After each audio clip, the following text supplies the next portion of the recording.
मैं कोई defence expert ना हूँ और ना ही मुझे विदेश नीति का कोई खास ज्ञान है, लेकिन इस देश का एक औसत युवा होने के कारण मैं पूरे देश के जनमानस की भावनाओं को व्यक्त करने के लिए इस वीडियो के माध्यम से आप सबके बीच आया हूँ। कल चीन द्वारा विश्वासघात करने के बाद हमारी भारतीय सेना के 20 जवानों की शहादत के बाद पूरा भारतवर्ष क्रोध, बदला और गम की मिश्रित भावना के साथ बदला लेने को आतुर है। और हो भी क्यों ना, क्योंकि भारतीय सेना का शौर्यमय इतिहास रहा है कि हमने अपने पराक्रम के बल पर देश की अखंडता को हमेशा से क्षुण्य रखा है। हमारे देश के, भारतवर्ष के हर एक नागरिक के मन में भारतवर्ष की सेना और उसके पराक्रम को लेकर एक भरोसा है जिसे विदेशी ताकतें नहीं तोड़ सकती है। लेकिन आज मुझे कल की घटना के बाद ऐसा लग रहा है कि ये भरोसा अब केवल आम जनमानस तक सीमित रह गई है।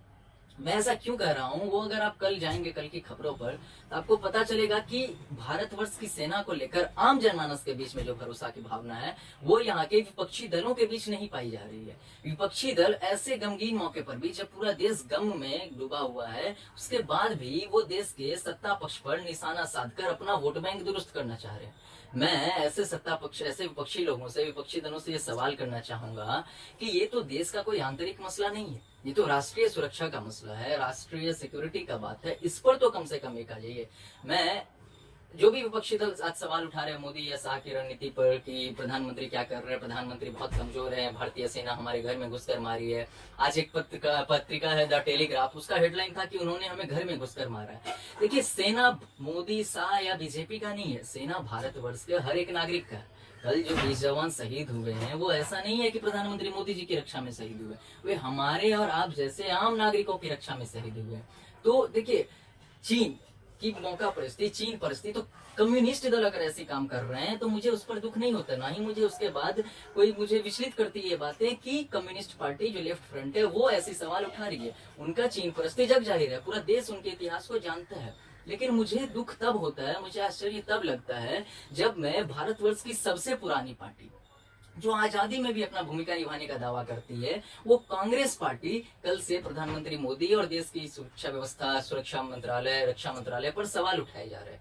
मैं आपसे ये पूछना चाहता हूँ कांग्रेस पार्टी के तमाम नेताओं से कि अगर आप आज सत्ता में रहते तो क्या आप ये उम्मीद नहीं करते कि जो विपक्षी दल है वो आपके साथ हो? क्या आपको ये नहीं लगता कि अभी पूरे सेना पक्ष को, साथ ही साथ हमारे प्रधानमंत्री को, रक्षा मंत्री को, गृह मंत्री को, पूरे भारतवर्ष से एक मनोबल बढ़ाने वाली एक मानसिक सपोर्ट की आवश्यकता है, ताकि चीन ने जो विश्वासघात किया है उसको पूरा 130 करोड़ भारतवासी सामने आके मिलके एक साथ देश की अखंडता के लिए लड़े। लेकिन अगर एक प्रमुख विपक्षी दल सेना का, वो प्रधानमंत्री का मनोबल गिराने का काम करने लग जाए तो हमें नहीं लगता है कि उसके बाद हम लोग चीन से लड़ने में या किसी भी देश से लड़ने में सक्षम हो पाएंगे।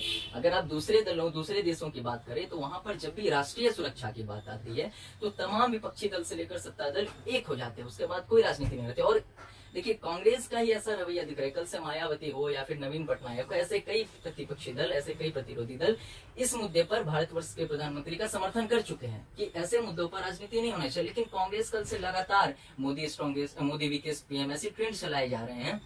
तो आप ये मानिए कि आप जो दल, जो 10 देश भारतवर्ष की अखंडता को छीन करने के लिए निशाना साधे है, वो अगर ये देखेगा कि वहां की जनता ये बोल रही है कि ये कमजोर पीएम है, यहाँ का पीएम कमजोर है, तो उससे उनके मनोबल को बहुत ज्यादा बल मिल जाएगा। अब मैं वापस आता हूँ कांग्रेस पार्टी के ऊपर कि देखिए, भारतवर्ष के सत्ता पर तो आजादी के बाद 70 सालों तक आप ही काबिज थे। भारतीय जनता पार्टी तो आज सत्ता में आई है। आज देश को जो भी संवैधानिक संस्थाएं चला रही है, वो बीएसएफ हो या जो भी सुरक्षा बल हो, बीएसएफ हो, और जो अन्य सशस्त्र सुरक्षा बल है या फिर रॉ हो, अन्य जो भी एजेंसियां हैं, वो भारतवर्ष की आजादी के बाद आपके ही सत्ता काल के दौरान बनाई गई है। ये जितनी भी संवैधानिक संस्थाएं काम कर रही है उसका ढांचा कहीं ना कहीं कांग्रेस पार्टी ने ही तैयार किया है। जिन ढांचाओं को, जिन संवैधानिक संस्थाओं को आज भारतीय जनता पार्टी चला रही है। तो अगर आप सेना के पराक्रम या फिर प्रधानमंत्री को नेशनल सिक्योरिटी के मुद्दे पर सवाल करते हैं तो आप कहीं ना कहीं अपने ऊपर भी सवाल कर रहे हैं कि आखिर आपने इन 70 सालों तक क्या किया। अगर आज आप भारतवर्ष की सेना पर, रॉ एजेंसियों पर, कहीं तो मैं ये भी देख रहा हूँ, ये सुन रहा हूँ कि वो लोग ये बोल रहे हैं कि पेट्रोलिंग के दौरान सेना सो रही थी। अगर आप ऐसा सवाल उठा रहे तो प्रधानमंत्री मोदी को नहीं बल्कि भारतवर्ष की सेना के पराक्रम पर सवाल उठा रहे। आप ये सोचिए कि कहीं मोदी विरोध के नाम पर आप लोग राष्ट्र विरोध तो करने पर नहीं उतारे हो गए। ये सोचने की और ये मंथन करने की आज आपको आवश्यकता है।